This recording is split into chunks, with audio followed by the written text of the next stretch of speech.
àsọtẹ́lẹ̀ ńlá leléyìí o ẹ̀yin èèyàn lórí rògbòdìyàn tó bẹ́lẹ̀ lórílẹ̀‐èdè nàìjíríà ẹ dẹ́kun ẹ dábọ̀ ẹ súnmọ́ bí o ẹ wá gbọ́ àwọn àsọtẹ́lẹ̀ tó ní agbára lẹ́nu ìránṣẹ́ ọlọ́run alààyè prophet michael ọba ọ̀rọ̀ wọ́n ní pé ṣẹ̀rá àwọn olóṣèlú wa páwọn kan ń bẹnu wọn tó yẹ pé tipátìkúùkù ni wọ́n fẹ́ fi débi àyè àwọn wo ni wọ́n ń dárúkọ ẹ farabalẹ̀ gbọ́ gbogbo ẹ̀ nínú fọ́nrán eléyìí tí mò ń wá yìí wọ́n ní ẹ̀mí ọ̀pọ̀lọpọ̀ ó lọ sí o lórí kan tí ń bẹ ńlẹ̀ yìí bẹ́ẹ̀ sì ni wọ́n ní gbogbo ìgbésùmọ̀mí ọ̀rọ̀ àwọn afẹ̀míṣòfò tó jẹ́ pé ọ̀rọ̀ wọn gbòde kan wọ́n ní oṣù yìí ni gbogbo ẹ̀ mọ́ o pé gbogbo ẹ̀ yóò kú rewéregbò ni pàání gbúrò àwọn báńdíìtì àbáwọn afẹ̀míṣòfò kankan mọ́ lórílẹ̀‐èdè nàìjíríà ẹ̀yin èèyàn mi ẹ súnmọ́ bí ẹjẹ́ yìí kiri sókè kẹfà balẹ̀ wá gbà wọn àsọtẹ́lẹ̀ ńlá tí ń jábọ́ tí ń rébọ́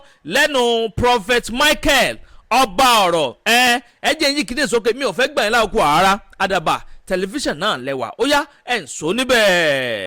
ẹ kú iṣẹ́ olúwa sà a ti rí adẹ̀ ti gbọ́ àwọn àsọtẹ́lẹ̀ tẹ́ ti sọ ìyẹn ní bí ọdún bíi méjì bíi mẹ́ta sẹ́yìn adẹ̀ ti ń rí àwọn àsọtẹ́lẹ̀ yìí ti wá sí àmúṣẹ ó dá lórí ètò ààbò ní orílẹ̀-èdè wa nàìjíríà ẹ sọ lọ́dún tó kọjá ẹ ti sọ bí ọdún mẹ́ta sẹ́yìn náà ẹ kọ́kọ́ sọ̀rọ̀ lórí àwọn boko haram ẹ ní wọ́n máa dáwọ́ṣẹ́ wọn dúró ẹ tún ní pé àwọn ẹgbẹ́ kan ń bọ̀ èyí tí àwọn lè tún le ju ti àwọn ti boko haram lọ èyí tí ó dẹ̀ ti tó ń ṣẹlẹ̀ lọ́wọ́ báyìí wọ́n dẹ̀ ti di pé àwọn ọ̀kan aráàlú ò balẹ̀ mọ́ ariwo àwọn arìnrìnàjò gan wọn lè rìnrìn àjò àwọn àgbẹ̀ lóko ọkàn wọn ò balẹ̀ àwọn ọmọléèwé gan lọ́tún lọ́sì gan wọn àmọ́ iléèwé tán ti tì báyìí bàbá àwọn àsọtẹ́lẹ̀ yìí ó ń ṣẹlẹ̀ lọ́wọ́ báyìí o ọdún 2026 là wáyé o ọkàn aráàlú balẹ̀ kí ni olúwa tó fi ràn yín lórí ọ̀rọ̀ àwọn báńdíìtì yìí gan-an ní orílẹ̀-èdè nàìjíríà bàbá.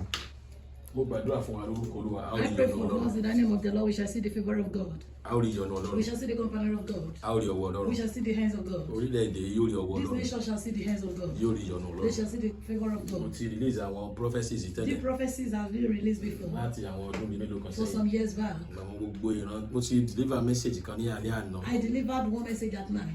gbogbo àwọn èní ní June 2. Today is June 2nd.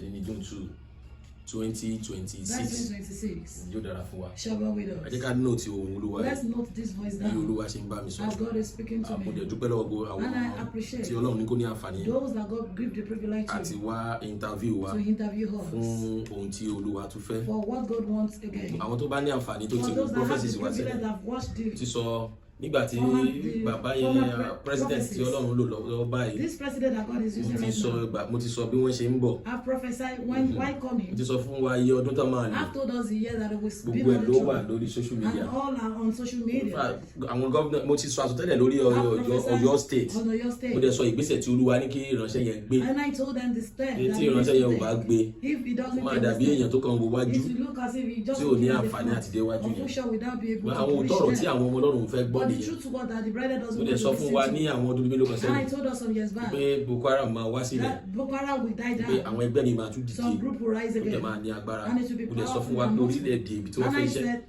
níbi points to the bẹ́ẹ̀ area that they want to bàbá work gbàgbé with. gbogbo àwọn tó bá ní àǹfààní If àti you didn't gbọ́ forget, for those that have the mo privilege ní to listen, àǹfààní àti sọ ìran I have the fún privilege to prophesy.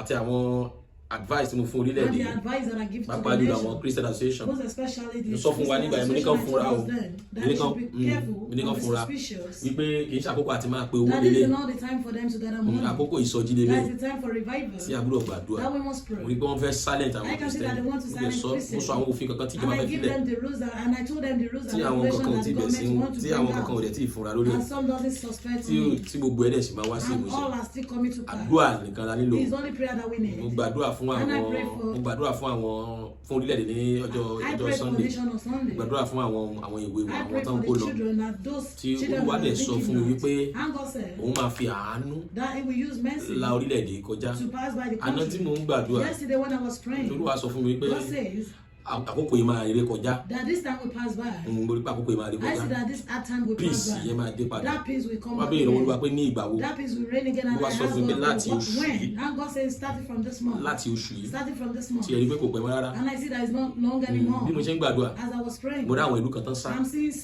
seeing one town that become empty. Tí ò sí àwọn ènìyàn mọ́. No one is there. Àwọn gbàdúrà. They were praying. Mo wá rí báyìí. I was praying and I saw it this Olúwa fi wọ̀n mí. God revealed to me. Mo rí ìgbé àwọn ènìyàn. And I'm seeing the voices of God. People. Ó dé ọ̀dọ̀ Olúwa. That reach God side. Torí pé ìgbé yẹn dé Olúwa. Olúwa dẹ̀ fi àánú gba orílẹ̀-èdè. Ẹ lọ gbọ́ àsọtẹ́lẹ̀ tí mo release lọ́dún yìí. Sì wá mi bẹ̀ o. Mo release àsọtẹ́lẹ̀ kan. Pé mo ní àwọn kan máa dìde. Mo release àsọtẹ́lẹ̀ kan pé àwọn ènìyàn máa ké. Àwọn ènìyàn àwọn masses máa dìde. Wọ́n máa ké, wọ́n máa reject àwọn. Mo dẹ̀ rí pé àwọn òṣèlú mo sọ àsọtẹ́lẹ̀ kan pé àwọn olóṣèlú wọ́n máa disgrace wọn. Nígbà àwọn olóṣèlú wọ́n máa fi tìjú sá kúrò lórí ìdókòwò. Ẹnìyẹn kí ni wòlíì sọ báyìí? Lọ kọ orúkọ mi sílẹ̀. Wòlíì Michael Oba lọ kọ orúkọ yẹn sílẹ̀. Nọ́mbà mi náà ni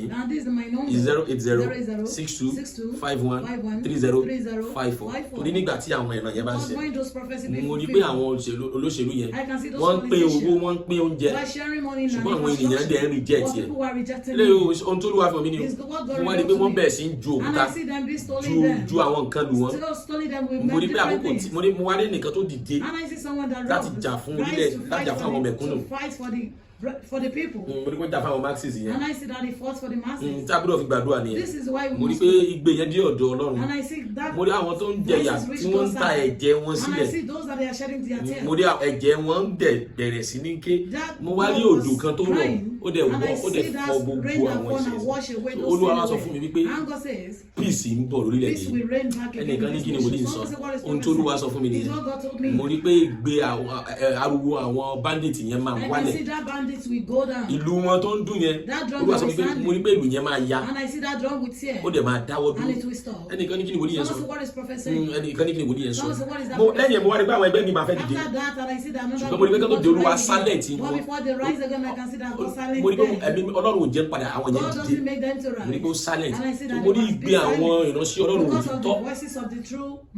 Ìgbé àwọn ọmọ Ọlọ́run. Ìgbé àwọn ọmọ tí wọ́n ń pa tí wọ́n ń ta ẹ̀jẹ̀ wọn sílẹ̀. Mo rí pé ó dí ọ̀dọ̀ Ọlọ́run sì fi àánú wọlé lẹ́yìn. Ẹ lọ kọ́ tí Olúwa sọ fún mi sílẹ̀. Àwọn kan máa fi agbára gba ipò. Ṣùgbọ́n Olúwa sọ pé ẹ̀mí wọn máa lọ sí. Olúwa ní ọ̀pọ̀ ẹranko asọ́lẹ̀ sílẹ̀.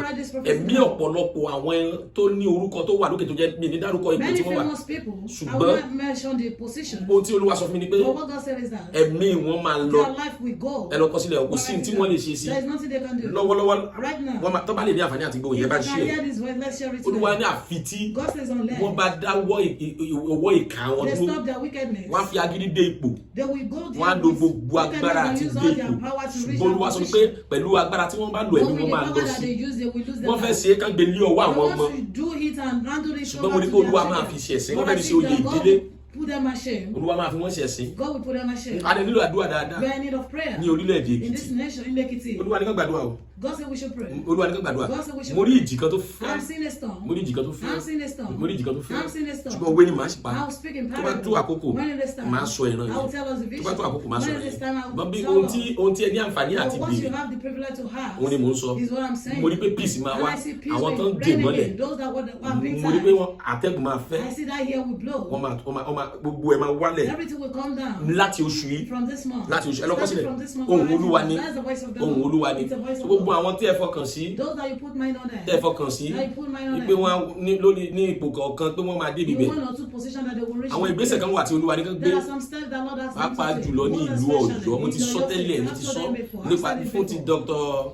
Hamzat Alhaji Hamzat Oríyọmí mo ti sọ àsọtẹ́lẹ̀ yẹn tẹ́lẹ̀ àwọn ìgbésẹ̀ tó máa gbé mo dẹ̀ sẹ́ndì ẹ̀ torí mi ò ní àǹfààní mi ò ní àǹfààní àti connect wọn ṣùgbọ́n ohun tí mo lúwa ní sọ mo sọ àwọn ìpòdè rí wípé òun yẹn dé ọ̀dọ̀ wọn mo rí pé òun yẹn dé right channel ṣùgbọ́n bí wọn ò bá gbé ìgbésẹ̀ wọn ò lè dé ibi kankan o ohun Olúwa ni o ohun Olúwa ni o mo rí àwọn tó kankan tán jábọ́ àwọn ènìyàn disgrace wọn ẹnu kọ́lẹ̀ àwọn party lẹ àwọn èèyàn ò dìbò fún wọn ní dìbò fún party làwọn kankan gbogbo àwọn kankan máa dàrú Olúwa ni mo fẹ́ la orílẹ̀-èdè yìí kọjá ẹ lè lọ gbàdúrà mo sọ àsọtẹ́lẹ̀ nígbà kan gbogbo àwọn tó bá tẹ̀lé àsọtẹ́lẹ̀ mi mo sọ àsọtẹ́lẹ̀ nípa fún Sunday bàbá wa Sunday Igboho mo sọ nígbà kan mo sọ nípa ti Yorùbá nation mo sọ àwọn kan tó parapọ̀ ẹ lọ́ọ́ pa àwọn tó Olúwa ń sọ fún mi sílẹ̀ àwọn ìgbésẹ̀ míì tún wà tí Olúwa ló máa dìde lẹ́ẹ̀kan sí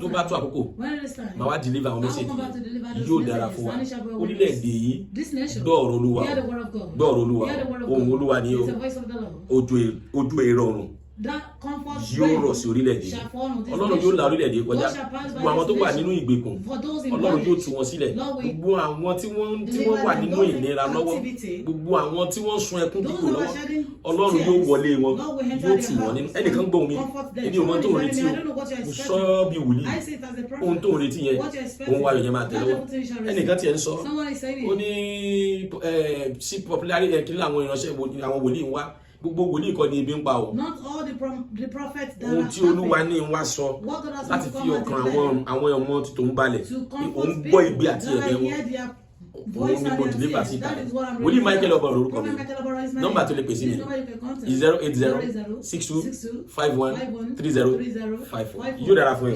ìwọ ni ẹ̀rí kan máa ń fún òun yìí tí ó lè gbogbo tí ó kó ní Olúwa ló fẹ́ la orílẹ̀-èdè kọjá ó máa fi àwọn tó yẹ kó ń fi ṣe ẹ̀sìn Olúwa ló máa fi wọ́n ṣe ẹ̀sìn orílẹ̀-èdè yóò dẹ̀ gbà yọ Ọlọ́run mo sọ ohun tó yẹ kó o ṣe ibi tó yẹ kó o là kọjá gbogbo àwọn tó yẹ kó o dàrú tó yẹ kó o tútò sí orílẹ̀-èdè yóò fi gba ẹ̀rọ Olúwa gbàdẹ̀ kọjá in the name of Jesus yóò dára fún máa ń sẹ́ndẹ̀ jẹ́ gbogbo ṣe pé yóò dára fún. ọ̀rọ̀ lẹ́gbọ́ yìí ẹ̀yin èèyàn wa bò lẹ́sẹ̀ rí sí abẹ́rẹ́ pé àwọn ọ̀ràn yẹn kọ̀m̀bọ̀ báyìí ní jábọ́ ní rébọ́ ẹ bá ń comment kẹ́ máa láì lágbára Ọlọ́run bá Èdùmàrè ìran burúkú ò ní ṣẹlẹ̀ sáyé wa o gbogbo àwọn rògbòdìyàn títí ń jà rìnrìn káàkiri lórílẹ̀‐èdè wa yìí kọ́lọ́n kó bá domi àlàáfíà sórílẹ̀‐èdè yìí kílẹ̀ yìí kó túbà kó tùsẹ́ fún gbogbo wa kẹ́yẹ máa ké bí ẹyẹ kéku máa ké bí eku bẹ́ẹ̀ sì ni káwọn ọmọ ènìyàn kó bẹ̀ sí ń fọhùn bí ọmọ ènìyàn gbogbo àwọn tó bá sì yẹ kó ń ṣe ojúṣe tiwọn kó ń rí dájú pé wọ́n gbé àwọn ìgbésẹ̀ tó yẹ kó ń gbé ní kíákíá ẹ máa ń comment kẹ́ máa like kẹ́sì máa pín fọ́nrán káàkiri ẹ ṣeun tẹ́ ń gbọ́ wa ẹ kú kalẹ̀. agbe ní gbére pàdé olókun àdùkò ní gbére pàdé ọlọ́sà òdìdẹrẹ́ ní gbére pàdé wọn lóde ìwò fún ìwọ ọmọkùnrin tí nǹkan rẹ̀ ò ṣe déédé ìwọ ọmọkùnrin tí ṣàyàwó rẹ̀ ó ṣẹ̀ṣẹ̀ mọ gbọ́ jìgìjìgì lára lójú lọ mú kára rẹ̀ ó tó le ìwọ ọmọkùnrin tó ń retí ọmọ bíbí ìwọ ọmọkùnrin tó fẹ́ ṣe nǹkan tó dáa láyé pẹ̀lú aya rẹ̀ tí ìfàyàlòyà tí ó fi di nǹkan tó dáa ìwọ tátọ̀ rẹ̀ ń sàn tí ò kí tó láti dọmọ ìwọ ọkùnrin tára rẹ̀ ò le ìwọ ọkùnrin ṣẹ̀ẹ̀kan dìde ìwọ ọkùnrin tátàn rẹ̀ ò dúró déédé ìwọ ọkùnrin tó ń retí ọmọ ìwọ ọkùnrin tó ṣẹ̀ṣẹ̀ ṣègbéyàwó ọgbọ́ capable herbal energy capsule ló nílò fún gbogbo àìṣedéédé ara rẹ̀ kó o lè jẹ́rìí sọmọ bíbí àti nǹkan tó dáa láti ṣe.